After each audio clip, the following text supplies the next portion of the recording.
Imagine waking up and finding out that 20% of your biggest monthly household expense just vanished into thin air overnight. You'd suddenly have a lot of extra cash on hand. And you would immediately start looking for new places to deploy it. That exact scenario is playing out across the global macroeconomic landscape right now as we close out June 2026. The energy markets are breathing a massive collective sigh of relief because Brent crude futures just dropped 21% in June. We haven't seen a monthly cratering of oil prices this severe since the absolute chaos of March 2020. Well, the speed of that price drop reflects a really dramatic repricing of global geopolitical risk. For months, institutional investors had built this massive fear premium into the market. They were anticipating severe supply chain disruptions from the escalating U.S. and Iran conflict. Especially focusing on the Strait of Hormuz, which acts as the choke point for roughly a fifth of the world's daily oil traffic. Right, exactly. But with U.S. and Iranian delegations actively managing interim peace talks in Qatar, with key figures arriving in Doha earlier this week, that war-driven inflation premium is just evaporating. Traders are treating this temporary June ceasefire as basically a structural return to normal. If the fear of oil-driven inflation is cooling off, institutional capital does not just sit idly in cash accounts. It aggressively hunts for the next engine of massive growth. So today, we are tracking exactly how these huge pools of capital are shifting. Our discussion maps capital moving away from the visible architects of the artificial intelligence boom, straight into a high-stakes global tug-of-war over tech supremacy, and finally landing on a sweeping Medicare policy change that completely rewrites the economics of aging in America. Let's examine the AI narrative first, because the money is aggressively moving downstream. So, the second quarter of 2026 has delivered a fundamental changing of the guard in technology markets. For the last 2 years, market euphoria was entirely concentrated on the hyperscalers. Those are the massive cloud computing providers like Amazon, Google, and Microsoft, who physically run the internet's architecture, along with primary chip designers like NVIDIA. But the capital is now rotating forcefully into the underlying enablers.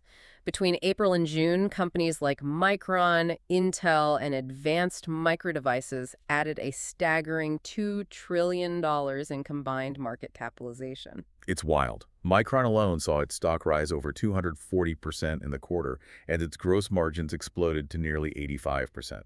And this happens because of a hardware bottleneck. NVIDIA's graphics processors are incredibly fast at calculating probabilities, but they are useless if they cannot move massive data sets instantly. They require specialized high-bandwidth memory chips to feed them that data. And Micron manufactures those exact chips. It is trickling all the way down to small caps, too. The Russell 2000 index, which tracks smaller public companies, is up 21% this year. That secures its strongest first-half performance since 1991. The leaders of this massive surge aren't consumer brands you would recognize. They are obscure thermal testing facilities and specialized cable connectivity firms rallying more than 400%. In a gold rush, the surest bet isn't panning for gold. It is selling the pickaxes, the denim, and the security to guard the mines. Yeah, and speaking of guarding the mines, that physical infrastructure requires intense safeguarding. The rapid rollout of these corporate AI models has triggered a full-blown cybersecurity panic. The inflection point was the emergence of the rogue AI model known as Mythos earlier this year. Because traditional cyber attacks usually involve weeks of human reconnaissance. A hacker probes a network, finds a tiny vulnerability, and manually exploits it. But Mythos demonstrated an unprecedented ability to automate that entire process in milliseconds. It uncovers software vulnerabilities and executes full-scale, customized cyber attacks before human security teams even register an anomaly. In response, corporate boards are scrambling to upgrade their digital defenses. This panic has led to historic, record-breaking quarters for cybersecurity leaders like Palo Alto Networks and CrowdStrike. Which makes Michael Burry's contrarian moves so fascinating. He just revealed a massive short position against Caterpillar. Wall Street treats the heavy construction equipment manufacturer as a direct proxy for pouring the concrete and physically building these massive AI data centers, which is why Caterpillar shares surged 86% in the first half of 2026. Oh, absolutely. The market views Caterpillar as the shovel for the AI gold rush, but Birdie's looking for the friction in the system. Burry initiated his short position with the stock trading over $1,060. He specifically pointed out that Caterpillar's price-to-sales ratio, the metric comparing the stock's price to the actual revenue the company brings in, just hit a 3-decade high. He is comparing the semiconductor sector's current premium directly to the peak of the dot-com bubble in the year 2000. He's essentially betting that the physical infrastructure spending is wildly overextended. His thesis questions the sustainability of this infinite growth loop. If the United States continues to pour billions into heavy equipment and data center hardware, but the underlying software encounters severe friction, the entire investment thesis wobbles. We are already seeing massive friction introduced at the federal policy level. The Trump administration recently placed direct export control directives on Anthropic, restricting the release of its advanced Fable 5 model to the broader market over acute national security concerns. By physically blocking domestic frontier labs from commercializing their most capable systems, federal regulators are forcing American enterprise software developers to look for alternative solutions outside of traditional domestic channels. And this is where the geopolitical consequences become severe and, the theme of capital-seeking acceleration really plays out. Handcuffing U.S. frontier labs has basically left the door wide open for China to close the technological gap. Chinese developers are launching what we call open-weight models. As opposed to a closed U.S. model where a company charges you an API fee every time you query the system. An open-weight model allows developers to download the core architecture and run it directly on their own private servers. Precisely. Zippu's GLM 5.2 model, which released earlier this month, is now matching restricted U.S. capabilities on key cybersecurity and coding benchmarks. But the critical market mechanism here is that the Chinese model operates at roughly 1/4 of the cost. The era of unchecked corporate spending on AI is ending.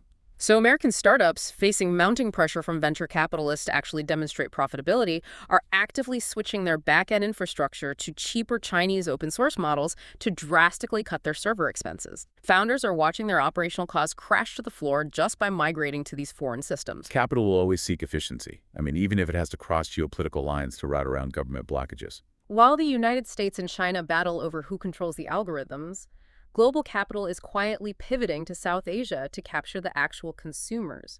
The competition for sheer user volume is redirecting billions toward upcoming mega initial public offerings in India, beginning with Jio Platforms, which is preparing for an IPO that targets an estimated valuation between $120 and $160 billion. To understand the economic scale of what is happening in India, you really have to look at the mechanics of how Jio Platforms entirely rewired the country's economy. Back in 2016, Jio entered a highly fragmented telecom market consisting of 17 different operators where data was relatively expensive.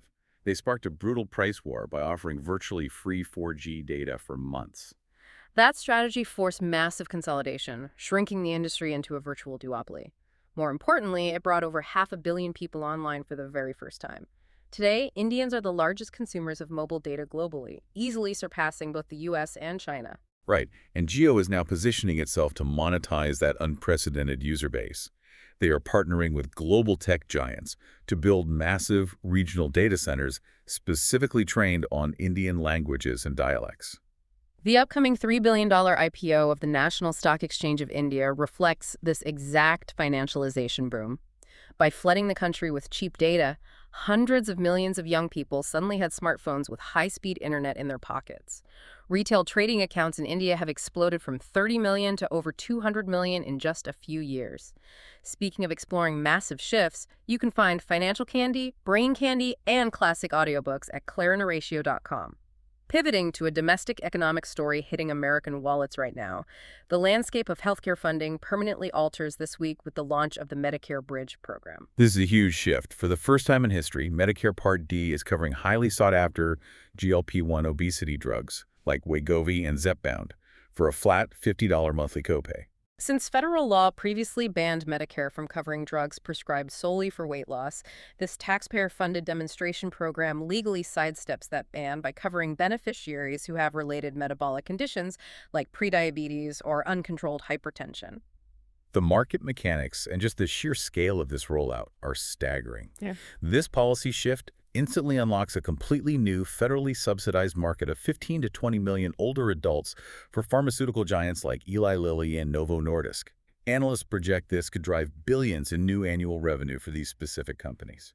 But this launch will not be frictionless. To access that $50 copay, doctors have to submit complex prior authorization requests proving the patient meets the specific clinical criteria for hypertension or prediabetes. Clinics are bracing for an absolute administrative nightmare as millions of seniors demand these prescriptions simultaneously this week. Furthermore, the Bridge program is temporary. By law, it is scheduled to expire at the end of 2027. Which creates profound uncertainty because these GLP-1 medications are essentially lifelong therapies. They alter the body's hunger signals, and clinical studies show patients regain roughly two-thirds of their prior weight loss within a year of discontinuing the drug. If private insurers refuse to pick up the financial burden when the government program ends, millions of patients could be stranded overnight with completely unaffordable out-of-pocket costs. That 2027 expiration cliff is incredibly dangerous, especially for older women. The new 2026 demographic data released by AARP highlights a severe gender gap in Social Security benefits. Due to historical wage disparities and significant time spent out of the workforce for family caregiving, women receive roughly $4,800 less in annual Social Security income than men.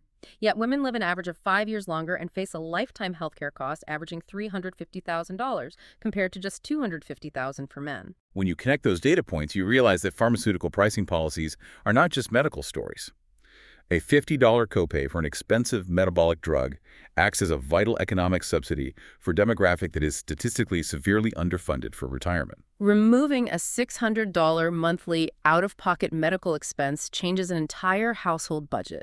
Mechanically, it shifts money away from pharmaceutical spending and frees it up for basic consumer spending, like groceries, utilities, and housing. But if that federal subsidy disappears in 2027, they'll be forced to choose between maintaining a lifelong therapy and affording basic living expenses. Let's shift to a final story that serves as a bizarre palate cleanser regarding the strange places capital flows when institutions hand out blank checks.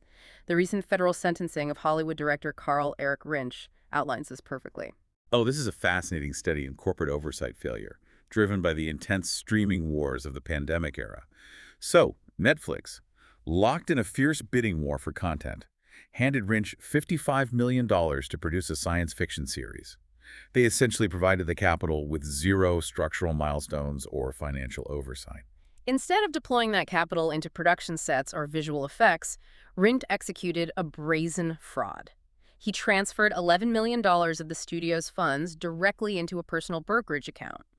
He then used the money to day trade cryptocurrency and fund an incredibly lavish lifestyle, purchasing a fleet of Rolls-Royces and luxury mattresses costing hundreds of thousands of dollars. I mean, the luxury mattresses detail is just wild, and he lost half of those embezzled funds almost instantly in the crypto market. When brought to trial by the federal government, he claimed to the court that the $11 million diversion into crypto and luxury cars was simply an investment strategy designed to, quote, keep the show afloat during the pandemic disruptions.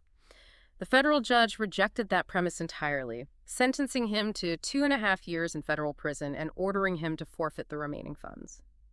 The underlying principle connecting all of these seemingly disparate stories today is the battle between friction and acceleration.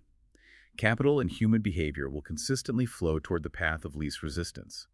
When the U.S. government introduces regulatory friction by restricting frontier AI models, American startups naturally accelerate their adoption of cheaper, accessible Chinese open-source algorithms to survive. When federal legislation creates friction by banning Medicare coverage for obesity drugs, a bureaucratic workaround like the Bridge program removes the price barrier, instantly accelerating adoption among millions of seniors. And even in the case of Netflix, the complete lack of oversight removed all institutional friction, which simply accelerated the fraud. The market always seeks to route around the blockage. As we watch the AI enablers print billions in profit and massive foreign IPOs restructure the flow of global capital, the defining financial skill of the next decade won't merely be the ability to invent new technology. It will be mastering the complex regulatory loopholes required to deploy it. Which forces you to wonder if the greatest returns over the next 5 years depend on outmaneuvering government restrictions. Are the most valuable companies of the future being built by engineers or by lawyers?